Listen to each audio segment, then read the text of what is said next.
Hi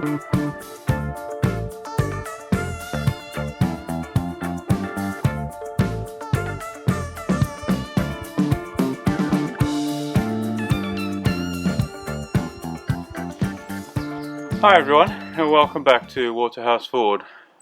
Something very different today. Today, a quite exciting day. We've got a ready-mix cement truck arriving, and we're going to build a patio. As you can see, we've done a whole bunch of prep work. So I'll quickly take you around and show you what we've done, how we've got here, and I've got a couple of still photos as well, which I'll insert just to show some of the progress. But yeah, really excited. It's really early in the morning. And I'm expecting the truck to arrive in about 15 minutes time, and I'm going to try to film most of the process. We'll get this slab poured, and then there's a hot tub which I'll show you in a second that we've had for a number of years now, and it's been sitting in the garden covered up. That's really excited to get that back open again. But anyway, that's going on the patio, and then there's going to be a wooden gazebo with galvanized metal roof arriving in about 2 weeks time that we're going to build over the hot tub as well. So really looking forward to it, excited about it, and again very different to our usual content, but just another one of the projects that we're getting up to here at Waterhouse Forde. So hope you enjoy it. So just very quickly, as you can see, we've got our forms up. We've got stone. This is 20mm crushed granite, which we've obviously put in and then compacted with the. It's just a pedestrian compactor. We've got a pipe here for the electrics to come up and feed the hot tub, and we'll probably run some lights and sockets and whatever there as well. This has been leveled. I used a laser level to get the forms are level. The stone is not quite level, but I'm hoping that the concrete's going to make up the difference there. And yeah, so this is, I mean, basically this is the garden. As you can see, there's the hot tub in the far corner there, and this is the pathway that comes up from the house next to the greenhouse. And what we've tried to do is to make the patio level with the path as much as we can. And then it comes down, but unfortunately the path drops off in this corner, so we may have to do a little bit of funkiness over here to get that to sort out. Worst case, we'll lift the path, the paving stones, and basically raise that to the same level. But yeah, this was a big garden border that we dug out, and as you can see, we've rebuilt the stone wall there, so we've just now got a small border there, so we've reduced it dramatically. This was a big bay tree, and a couple of others was in this space, and we've pulled that out. Back there behind the where the patio is going to be, that's an old aviary. We're not quite sure what we're going to do yet with that. One option is to just take the front off and make it like a seating area, undercover seating area, entertainment area, what we're going to call it. And the other option is, I know Kathy's quite keen to make that a dog kennel, but I'm not too keen on that. But the proximity to the patio and the hot tub is not ideal for me. So anyway, so that's what we're up to. Yeah, just to show you this hot tub, it's 2 by 2, so 2 meters by 2 meters. It's a 6-person hot tub. As I say, it's been standing here in the garden since we moved in, which is now 2 years. So I'm not really sure what I'm going to find when I open it up. It's been sealed up ever since it was delivered here. We did have it at the previous house. In the previous house it was installed inside a building. But as we'd only had it about 9 months when we decided to move, and we're still paying for it, we decided to bring it with us, and the people who bought the other house didn't want it, so we did decide to bring it with us. But it has taken quite a while to get to the point where we're ready to get it installed. Obviously we'll film the process of moving it, uncovering it, opening it up, moving it onto the patio, but more importantly, it's obviously going to need a damn good clean. I'm going to have to open up all the panels and flush out all the pipes. As I say, I don't know what I'm going to find when we open it up. It's been yeah, it's been a very long time. So it could have some broken pipes, could have some animals and insects and whatever living in there. We just don't know. But we'll work that out. Yeah, so look, that's it for now. I'm waiting for the truck. Hopefully he'll arrive on time, and we'll get the slab poured.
Yeah.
Well, it's been a long day and bloody hard work, but I think that's a reasonable outcome. It's definitely nice and level, which is the main thing. That was the most important thing. Obviously, with a hot tub, it's got to be absolutely level. Otherwise, you land up with your water in your hot tub being all sort of not even, which is not great. But yeah, very even, very level. Landed up with quite a bit extra. Well, not a huge amount.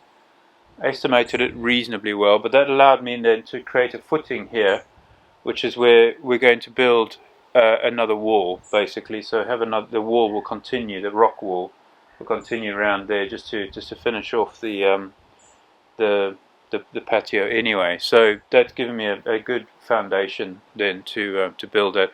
Unfortunately, it's a little higher than I would have liked, but that's the way it goes. And you estimate these things, you try and work it out, calculate it as best you can, but you don't always get it right.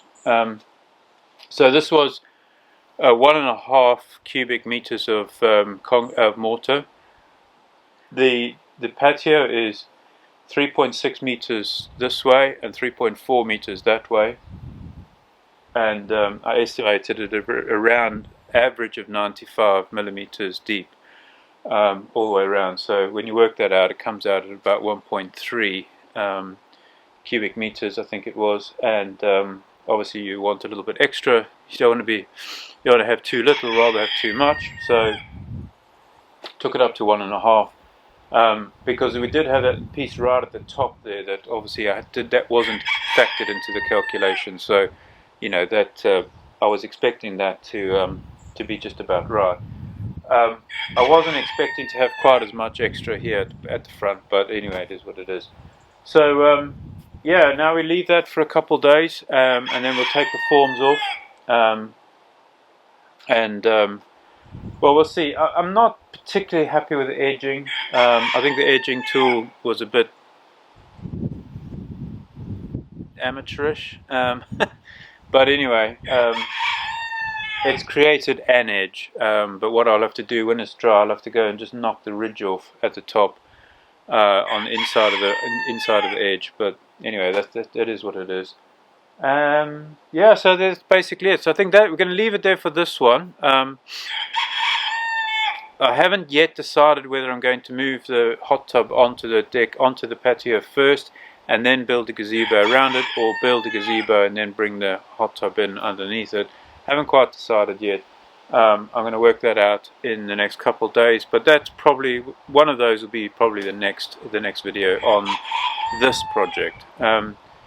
Quick update on the other project, which is obviously the mudguard for the Ferguson. That is coming on. I had a little bit of a delay. I decided to buy some better quality grinding pads for the air dye grinder, and I had to wait for those. They've now arrived, and actually this morning while I was waiting for this to set a little bit, I went and had a quick go with that, and actually they are working much better. So on my next video I'll talk about those. I'll introduce them, I'll explain what I've done there, but that video is coming up soon, the completion, or the next phase, let's call it, of the Ferguson mudguard. So yeah, look forward to that. Anyway, hope that this was interesting. I know not a massive amount of content, mostly just time lapse, but that's how it goes. It's a lot of hard work. I probably won't do that again. I'll probably hire somebody next time. But actually I'm really pleased with the outcome, and I'm pleased with how it went. So yeah, looking forward to using the hot tub now. Alright everybody, hope you have a good one, and see you on the next video. Cheers for now.